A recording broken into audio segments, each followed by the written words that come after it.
Now, I do want to talk about something which is because I started this journey and I started these videos talking about burnout. And burnout is essentially when we've burnt all our energy resources, right?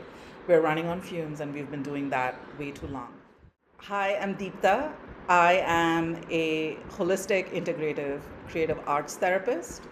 And I use mind body tools like art therapy, EFT, or is also called tapping, mindfulness techniques to help my clients heal by connecting to their body, to their emotions, to themselves, and find their way back to joy.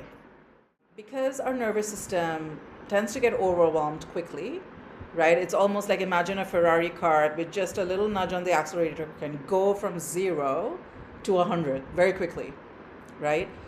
So we have a very highly attuned sense of alarm, of overwhelm.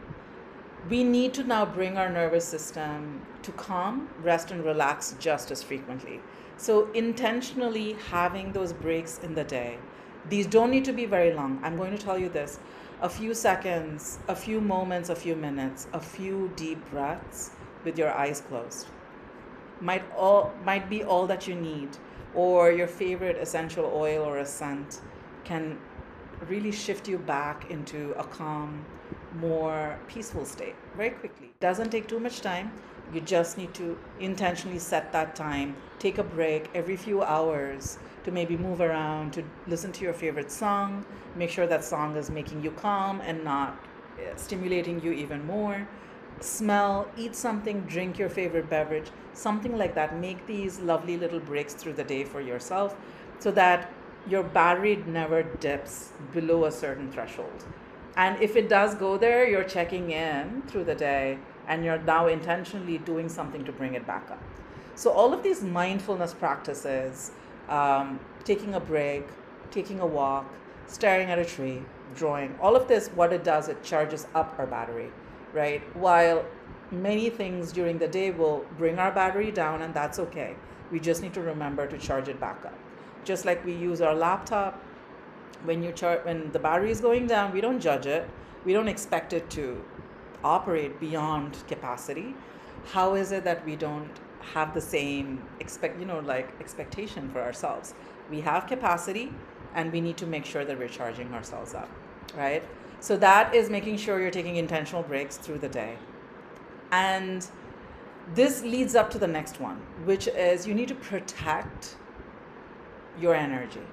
So if you know there are certain things that drain you, if you know that there are certain people or situations that will drain you, see if you're able to limit your exposure to it as much as possible. And if you're not able to, there are just some uncomfortable conversations or situations you're required to be there, then come back and restore yourself. I will say no. I will spend time by myself, or I will ask for an extension in a deadline or ask to reschedule. That is honoring my energy, right? I don't honor another person's expectation of me more than my energy. That is one. This leads me to your next point, which is the people that you surround yourself with. A great way to care for yourself, a great way I care for myself, is making sure that I have people around me personally, right? This is for socially.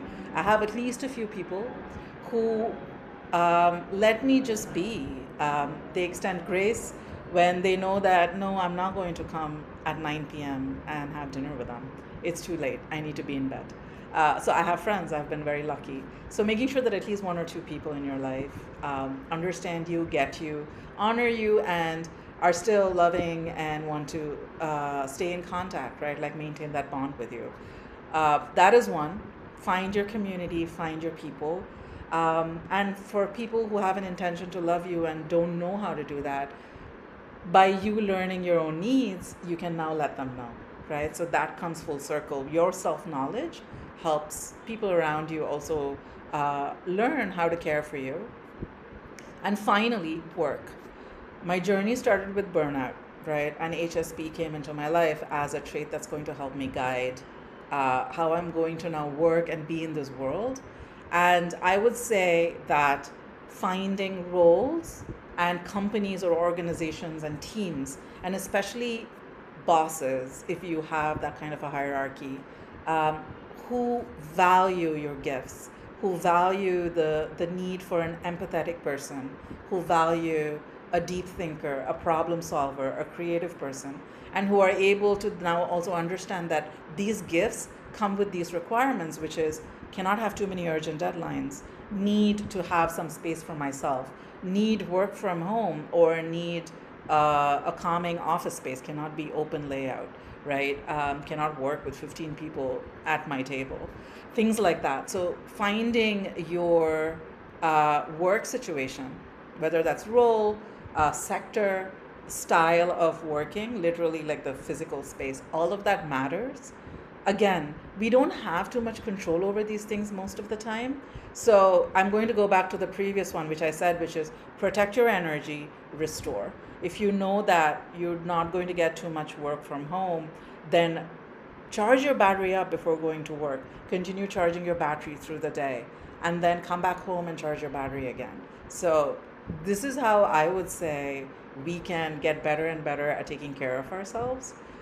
Now, the world is dynamic, every day is different. And so it's not that we're going to hit that perfect formula, and if you do it, every day is going to be perfect. It's not. So I think the final point is just, and this is, I think, self love and self compassion, right? Honestly, which is agreeing and understanding that, hey, the world is chaotic. I am doing my best, and some days are going to be messy. Some days I'm not going to show up as my best self. I'm not going to feel that great. That's okay. I love myself anyway. I'm going to do my best.